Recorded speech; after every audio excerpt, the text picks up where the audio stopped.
Everything, politically, economically, is now uncertain. It's not even clear whether David Cameron can hold on until October, as he says he wants to. His is being called a zombie administration. He's not a lame duck, Vlad. He's a dead duck.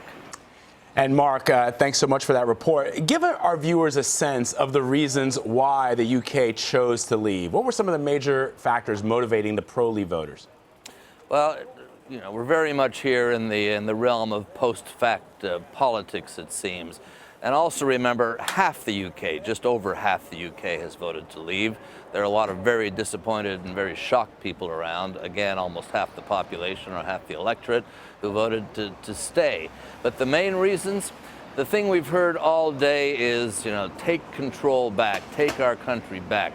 An idea of being fed up with being, in their view, dictated to by the EU in Brussels. And also there's a kind of unspoken, almost dog whistle here, and that is immigration. A lot of people just fed up with what they feel is the number of Eastern Europeans who have been coming in here, especially with the migrants now also in Europe. A great fear that Britain would be swamped because of the open borders of the EU. It's not a fact-based conclusion, but it's one that was held very strongly, and certainly in areas of the country where unemployment is a problem and where the immigrant populations are large.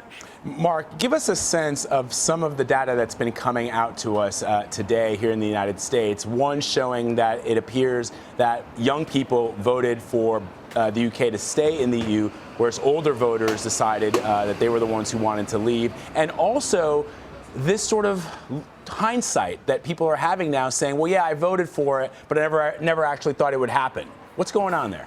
Well, both of those are true. There was a really dramatic swing or dislocate between the young voters and the old voters. Under 25s voted 75% to stay in the EU. Over 65s, it's a mirror image to vote out. And so there's a great sense of resentment around the country now on the part of young people that their future has been determined by a sector of the population that won't be around to endure the consequences of this vote.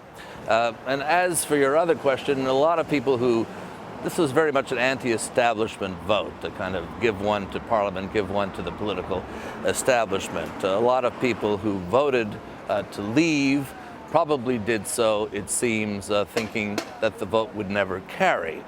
The polling indication running up to the vote was that the Remain vote would win by something like 2 to 4 percentage points. So you could vote a protest vote, make your point, and then know that nothing much would happen. Well, a lot has happened.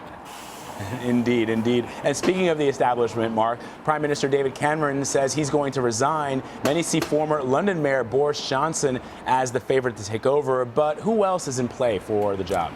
Well, Johnson, who was the main face of the Leave campaign, is kind of the initial front runner in here, but oddly, he's not very popular anymore in London. London was one of the places in the country that voted very strongly to Remain. Other people, you know, Michael Gove, who was his co-chairman of the Leave campaign, says he doesn't want the job.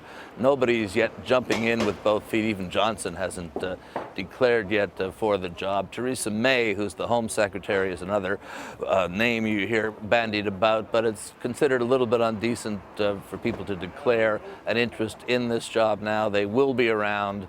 It's a bit of a poisoned chalice, in fact, the Tory leadership here and the prime ministership here, because this is going to be a very difficult period of governance going forward because of this vote. We've already seen the signs today of what sort of economic consequences we're going to face here.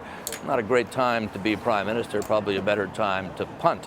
I'll also say that the opposition leader here, Jeremy Corbyn, is very much under pressure from his party. He's seen to have not campaigned terribly enthusiastically for remaining in the EU, even though that was the party position. A lot of the core labor vote, the core working class vote, if you will, on which the Leave vote was depending, did not turn out for Leave, and many of them, it seems, voted did turn out for leave, rather, and voted to leave the EU when they were expected, in fact, to support staying in the EU.